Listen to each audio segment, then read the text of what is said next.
తన తల్లిని కాంగ్రెస్ ఆర్జేడీ నేతలు అవమానించారంటూ ఆవేదన వ్యక్తం చేశారు పీఎం మోదీ. బీహార్ రాజ్య జీవిక నిధి కార్యక్రమంలో పాల్గొన్న మోదీ తల్లి గురించి చెబుతూ భావోద్వేగానికి గురయ్యారు.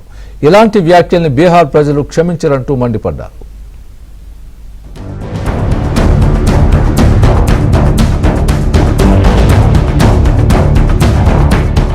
బీహార్లో కాంగ్రెస్ అగ్రనేత రాహుల్ గాంధీ నిర్వహించిన ఓటర్ అధికార యాత్రలో మోదీ తల్లిని అవమానించారంటూ బీజేపీ శ్రేణులు ఆరోపించాయి. ఈ క్రమంలో చనిపోయిన తన తల్లిని కాంగ్రెస్ ఆర్జేడీ నేతలు అవమానించారని ప్రధాని మోదీ ఆవేదన వ్యక్తం చేశారు. బీహార్ రాజ్య జీవిక నిధి శాఖ సహాయ సంఘ్ లిమిటెడ్ ను మోదీ వర్చువల్ గా ప్రారంభించారు. అనంతరం మహిళలను ఉద్దేశించి వీడియో కాన్ఫరెన్స్ లో మాట్లాడారు. కొద్ది రోజుల క్రితం బీహార్లో కాంగ్రెస్ ఆర్జేడీ చనిపోయిన తన తల్లిని దూషించాయంటూ ఆగ్రహం వ్యక్తం చేశారు. అమ్మే మన ప్రపంచమని, అమ్మే ఆత్మ గౌరవమని, సంప్రదాయాలతో కూడిన బీహార్లో కొన్ని రోజుల క్రితం తన తల్లిని దూషించడాన్ని తాను జీర్ణించుకోలేకపోతున్నానన్నారు ప్రధాని మోదీ. बिहार में आरजेडी कांग्रेस के मंच से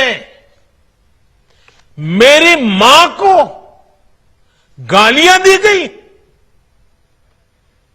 ये गालियां सिर्फ मेरी मां का अपमान नहीं है, ये देश की मां, बहन, बेटी का अपमान है. తన తల్లి తమను అత్యంత పేదరికంలో పెంచిందని మోదీ గుర్తు చేసుకున్నారు. ఎప్పుడు ఆమె కోసం కొత్త చీర కొనుక్కోకుండా కుటుంబం కోసం ప్రతి పైసాను ఆదా చేసేదని ఉద్వేగానికి లోనయ్యారు. కోట్లాది మంది తల్లులకు సేవ చేయడానికి తన తల్లి తనను ఆశీర్వదించిందని ప్రధాని తెలిపారు. ఇప్పుడు నా తల్లి జీవించి లేదని అందరికీ తెలుసని, కొంతకాలం క్రితం 100 సంవత్సరాలు పూర్తి చేసుకున్న తర్వాత ఆమె అందరినీ విడిచిపెట్టి వెళ్లిపోయిందన్నారు. రాజకీయాలతో సంబంధం లేని, భూమిపై లేని తన తల్లిని కాంగ్రెస్ ఆర్జేడీ అవమానించిందని ఆవేదన వ్యక్తం చేశారు. ఇది చాలా విచారకరమైనదని, బాధాకరమైనదన్నారు. और मां ने मुझे आशीर्वाद दिया कि बेटा जाओ, देश की करोड़ों माताओं की सेवा करना, देश के गरीबों की सेवा करना,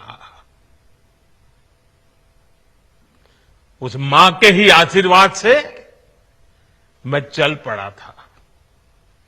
और इसलिए मुझे आज इस बात की पीड़ा है.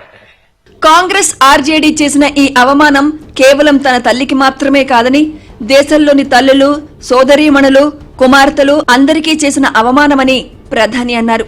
తన తల్లిని అన్న మాటలకు బీహార్ ప్రజలు ఎంత బాధపడ్డారో తనకు తెలుసని, తన హృదయం ఎంత బాధపడుతుందో బీహార్ ప్రజలు కూడా అంతే బాధలో ఉన్నారన్నారు.